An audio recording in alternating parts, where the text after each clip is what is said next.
А это запись прямого эфира градоначальника лидершества Республики заболевшего ковид написали из Дубровки. Из других районов города проблема уличного освещения в Сарапуле всего листы острова. Чтобы осветить весь частный сектор, в город требуется около 60 миллионов рублей. В этом году нашли только 8,5 миллионов.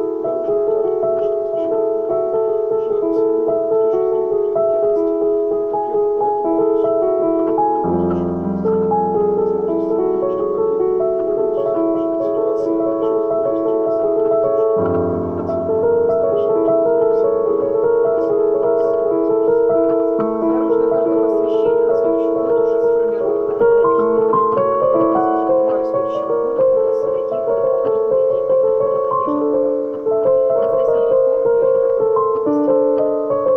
В республике завершается призывная кампания. Ряды армии на этот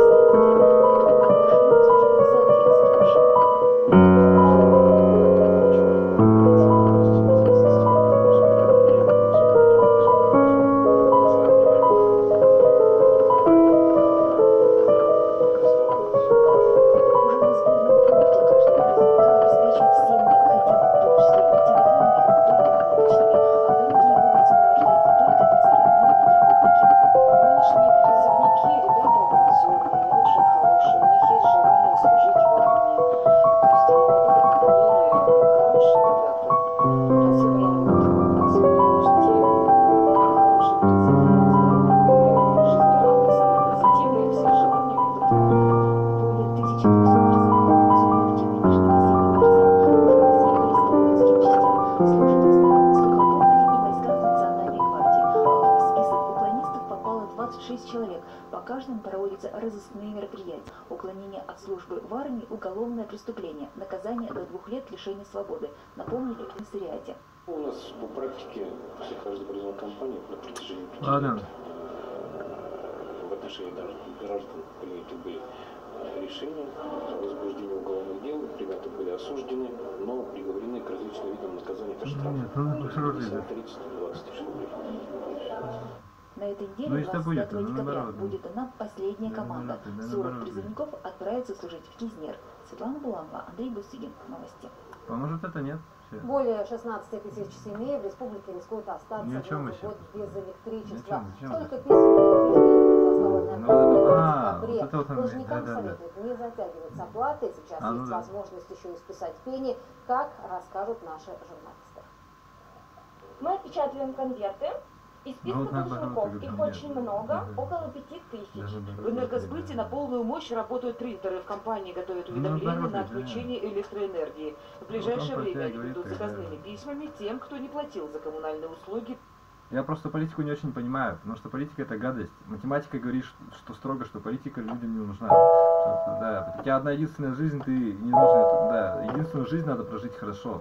Да, да, понимаю. То есть там нету места для политики, вообще по идее, да. Я просто понимаю,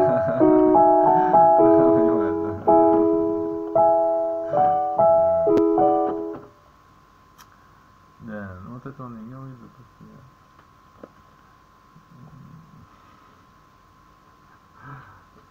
Ну и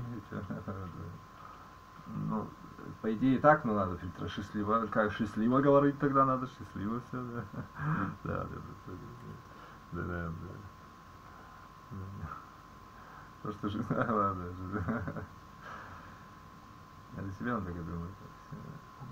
Да.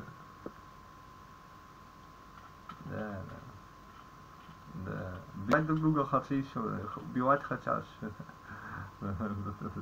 Да, наоборот. Да ну вас, не, я так думаю. Да, где эта грань, как бы, дать тому? Да, да, как она проходит исторически, политика и социум. Вот ты осудил ведьму на что-нибудь, да, например, там, где-то вот это, да, в какие-то года их защищать будут, правильно? В какие-то года их как бы без тебя протягивают. Ну ты понял, короче, да. Но наоборот тогда, да. Ну она тебе и говорит тогда, наоборот, да. Ну она себя так думает, просто, да. Ага, ну нет, это не, мне не надо широко политически. Я тебе про себя говорю просто. Ну она про себя так говорит.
Нет, еще нет.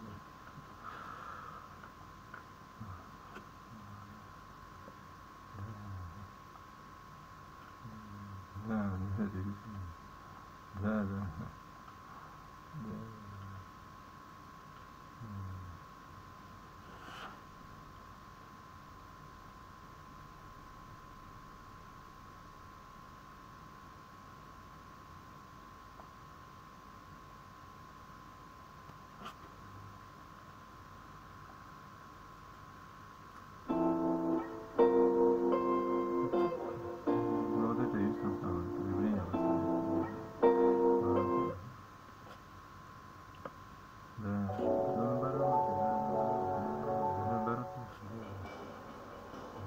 Is a world built on fantasy.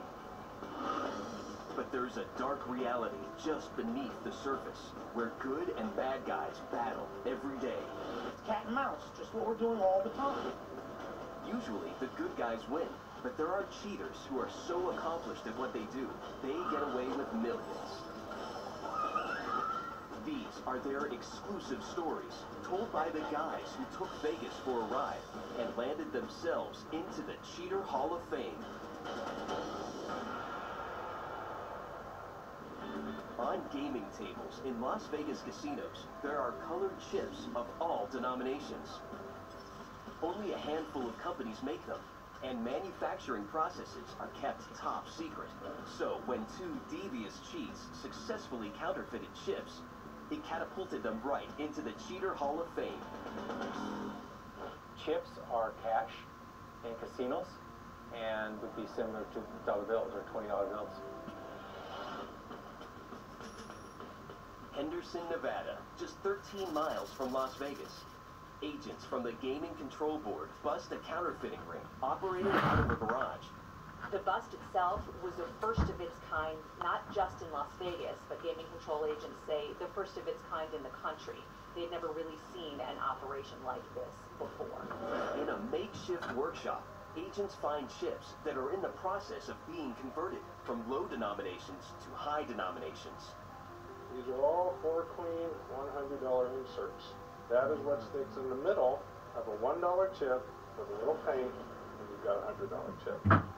Now you have $1 investment and a $99 profit. I mean, they literally took some paint, some glitter, and a blow dryer, and a good idea. Behind the scam is an unlikely pair, 2 former construction workers. The mastermind is 40-year-old Eric Morikawa.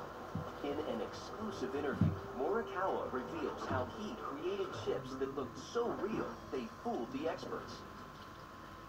It wasn't that easy, but once it came to us and we figured out a way, it came fast. The story begins in the late 1990s. Vegas construction is booming. New casinos are going up all over town, and older casinos renovate extensively to stay competitive. In 2000, small-time contractor Eric Morikawa of Southern California moves to Las Vegas to find work. Soon, Morikawa has more work than he can handle. He hires additional help, including 20-year-old Jeremy Lewis. Jeremy I met at a bar, Sheep Pool, and he was out of work, and I gave him a job. But Morikawa's new employee has a checkered past. Jeremy Lewis was the known bad guy. He had some drug and forgery warrants outstanding in California, and he had also had multiple arrests here in the Las Vegas area. Still, Jeremy's a good worker. For a few years, business is good. Then, in 2004, the economy crashes. The construction industry took a dive, and work wasn't really there anymore. We were all in the same situation. The money started to deplete, and we needed to take care of our families. Morikawa and his crew start doing jobs farther and farther away. But on one of their return trips, Morikawa spots something on the side of the road that gets him thinking. I saw a chip on the billboard and asked them how hard would it be to make the chip, and we all agreed it wouldn't be that difficult. In that moment, Morikawa and his crew decide to do what no one else has successfully done: counterfeit the currency of Vegas, casino chips. We went up to Vegas, and we would get the chip from the table. We took it back to my garage, and we broke it down. We broke it in half, tried to see what was contained inside the chip. Casino chips are made out of clay, sand, and other earthen metals that are heated to extreme temperatures and pressed into shape. Morikawa and the crew start trying to replicate them. We were trying to make our own chips from scratch, from different clays, injecting metals, and trying to get it that weight. It was hard. It was really hard. In order to pass, the fake chips must have the same weight, feel, and the hollow sound that real chips make when they're dropped. Какая ситуация The team получается, do да? their own sound tests. Что, This is the ну это real есть chip. то самое, да, типа того, да, And да. this is the imposter. Да. The chips that we made from scratch, it would be like a heavy thud. And so we knew that this one would work. What are we doing? Weeks go by. The team still hasn't created a chip that will work.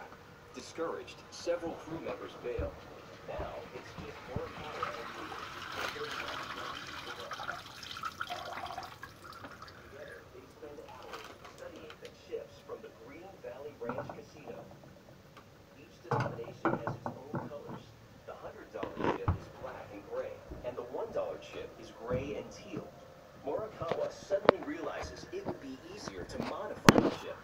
create one from scratch. It's a huge breakthrough. So I grabbed a Sharpie pen, and I just was like, well, we just need to paint black. It looks like they can take $1 chips and convert them into $100 chips with a little effort. First, they must remove the $1 inlay. Ты сама привела меня в затерянный город. Теперь готовься к смерти. В этом храме всегда сотни змей наготове, на случай, что мы по... The $1 inlay from the center. We tried heating it up to pull it off. Heating it up would bend the chip, so we would put it in boiling water, and it would penetrate the inlay. The 212-degree water leaves the chip unharmed, but softens the inlay, allowing them to easily pull it off. Next step, duplicating the black and gray shades of the $100 chip. We would get our paints from an art supply store. We would sit there and just mix the colors, you know, blend them in, and then put it on the real chip, and then wait for it to dry. And we both look at it under light, outside, you know, different types of light, and then make sure the color matched to it. Ну, наоборот, да, наоборот. Ну ладно, ну вот это он имеет в виду, что да, это хорошо, лабушки, говорит, лабушки, да. Я так думаю тоже, да. Ну вот это и есть на самом деле. Нет, видишь, ну вот он про себя и говорит, то есть никакой, говорит, ты не сожрал, да, деньги ты украл, сожрал эти деньги, и все, никакого толку, как глист какой-то. То есть никакого выхлопа нету, понимаешь? То есть ничего положительного людям вообще нету. Все равно какой-то пример будет, но это, что, так жизнь можно жить, что ли? Так надо жизнь прожить, да? Ну, это раскаешь, что ли? Вот по тебе так думаешь, да. Вот это. А, я так, нет, ну, он это он думал себе, да. Ну, вот наоборот, да, ну, да, вот это есть. А, нет, это просто усиление, да. Ну, наоборот, значит, да. Ну вот это и есть, ну, кочевая жизнь, а что тебе не нравится? Ну и чё? В чем проблема-то? Надо просто уметь, надо, да. Ну и в чем, ну и кого ты оборал, и что ты сделал, ну она себе так говорит. Смотри, очень я тебе просто говорю, как мир устроен. Делай все, что хочешь, да, то есть все дела, они все находятся, как бы, как человек, ну, людям принадлежат. Не какому-то государству, не государям, а людям, понимаешь? И государь здесь вообще ни при чем, это просто ставленник, как бы, да. Государь это жопа на самом деле, понимаешь? Государство, потому что это не общество, это не люди, понимаешь? Да. Ну, это долгий разговор, он за себя так говорит, да. Вот я тебе говорю, все дела, они все международные. Поэтому ты просто обязан, когда тебе дело только позволит это, да, то есть по делу перемешаться, да. Ну вот он о себе так говорит, да. Если ты ничего не умеешь, то ширли-мырли получается. Туда приезжаешь и просто дуть какой-то бытуешь там, да, понимаешь. Нахера это сдалось тебе? Надо уметь что-то, да, то есть быт и здесь можно бытовать. Обратная прогрессия, смотри, чтобы уезжай в Сюмси куда-нибудь, на эко-продукты какие-нибудь, на эко, да, и живи там, блин, да, хоть с медведями в обнимку, нахер это все тебе сдалось, да? Только это все не мужская тема, я тебе просто как бы к примеру говорю, то есть быт он в обратном, тогда тебе надо в Индию, вот там прям вот, да, он тебе, ну да, в теплые места куда-нибудь. Вот и все, я тебе просто объясняю, что быт это не мужская, то есть там, да, ты не за бытом едешь, а по делам, для совершений, для работы над собой, для того, чтобы, да, понимаешь, да, чтобы не свиньей быть, а мужиком, да, женщина здесь ни при чем, она типа, да, типа ты, ну как бы, ну пошел нахер. Женщина какие-то проблемы, ты ее беременеешь, вот и все, и нормально. И жена здесь не знаю, понимаешь, и все нормально в свои места, да. Меньше перемещений, больше да. Ну, так уж, простите, да. Ну, надо наработать, наверное, да, надо крутым быть. При каких условиях тебя возьмут за рубеж куда-нибудь работать, да? Да. Ну, там, в студии мечты или еще что-то, да. Да, понимаю. Ну, развиваться, так скажем, да. Сам себя нанял, потому что, наверное, чтобы... Ну да, ну, тебя так будет. Ну ладно. Я вообще не врать. Я вот это он имел в виду, да. Но общество, оно все так устроено, ты не сможешь просто так прийти туда без визы всего. То есть общество должно тебя уважать, понять, что это хороший виде в лице государства, которое как бы может так даже, да. Типа того, да. Ну, у всех, ну, одобрение государства, то есть оно включается, если ты будешь как бы, да, понимаю, не против, типа того, да, например, мужика будешь, так это самое, да. Тоже, да, я понимаю. Ну, что теперь? Нет, ты слабый, просто злишься, боишься, просто все. И орешь, и не выживаешь, кстати, тоже. Меня не касается этого. Добрый дело сделаешь. Но это не надо. Да. Бесполезно это, бесконечная фигня, да. Дела делай нормально для людей, да. Не казенную жизнь.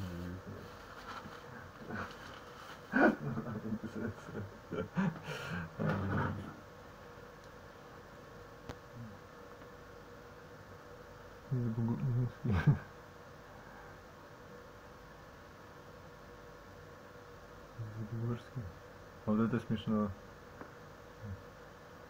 Это из разряда детский сад.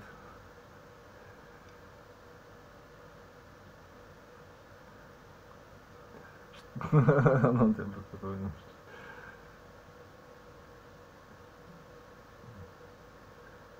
Ну что-то мне тоже смешно стало, интересно.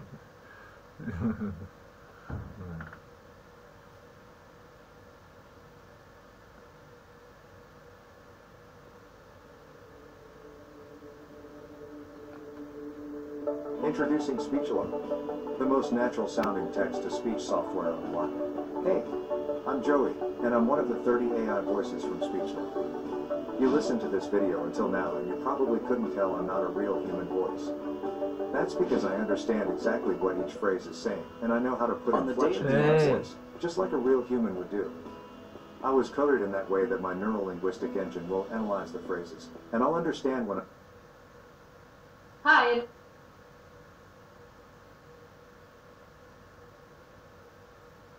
The only thing standing between Anatoly Burgoski's brain and a beam of protons traveling close to the speed of light were a lock and a light bulb. Anatoly Petrovich Burgoski was an employee of the and a light bulb, and a beam of protons traveling close to the speed of light were a lock and a light bulb. Anatoly traveling close to the speed of light were a lock and a light bulb. Anatoly Petrovich Burgoski was an employee of the Protevinsky Institute of High Energy Physics, a beating heart of the science town of Protvino, outside of Moscow, Russia. And in 1978, Anatoly, a 36-year-old particle physicist, was one of the scientists working with the largest Russian atom smasher, the U-70 synchrotron, which lurks below Protvino and magnetically accelerates protons in a 1.5 kilometer long circular tube completely evacuated of air to just 1 kilometer per hour below the fastest speed in the universe. On June 3rd of that year, a series of simple mistakes would answer a question that no one asked. What would artificially accelerated protons carrying 70 billion electron volts of energy do when they pass through a human brain? This is the true story of Anatoly Burgoski's personal Chernobyl.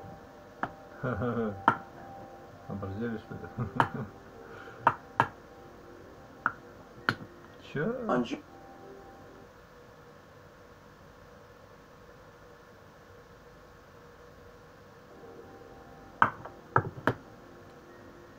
On June 3rd, 1987, Burgoski was a few meters below the Earth surrounding Moscow, looking after the U-70 synchrotron's detector system with the hopes of eliminating some temporary failures it had been experiencing.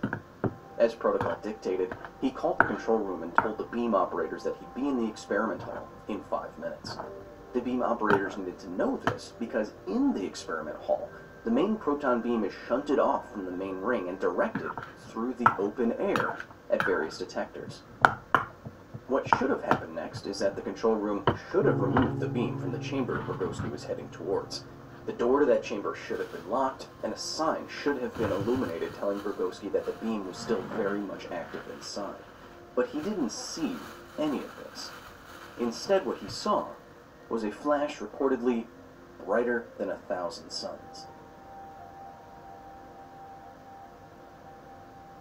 Particle accelerators are easily the most complicated machines on Earth.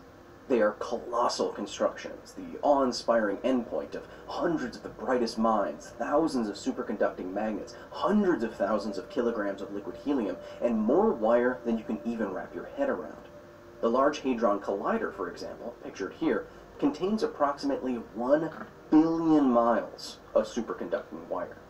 That's enough wire to go around the full orbit of Earth, not its circumference, its orbit, twice. The wire in this machine could line a path from the Earth to the Sun and back. The wire orbit of Earth, not its circumference, its orbit,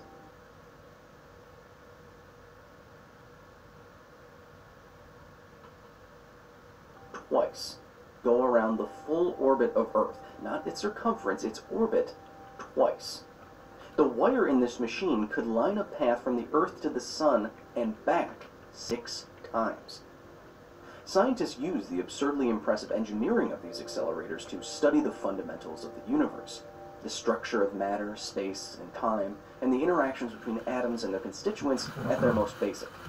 This is done by accelerating particles through a near-perfect vacuum with magnets and smashing them together at near-light speed to record what happens with sophisticated detectors. Bugorsky was intimately familiar with the physics here, and he was about to get closer to it than any human before or since. Murphy's Law is the adage that anything that can go wrong will go wrong. And the day a high-energy particle beam pierced a physicist's brain, everything did.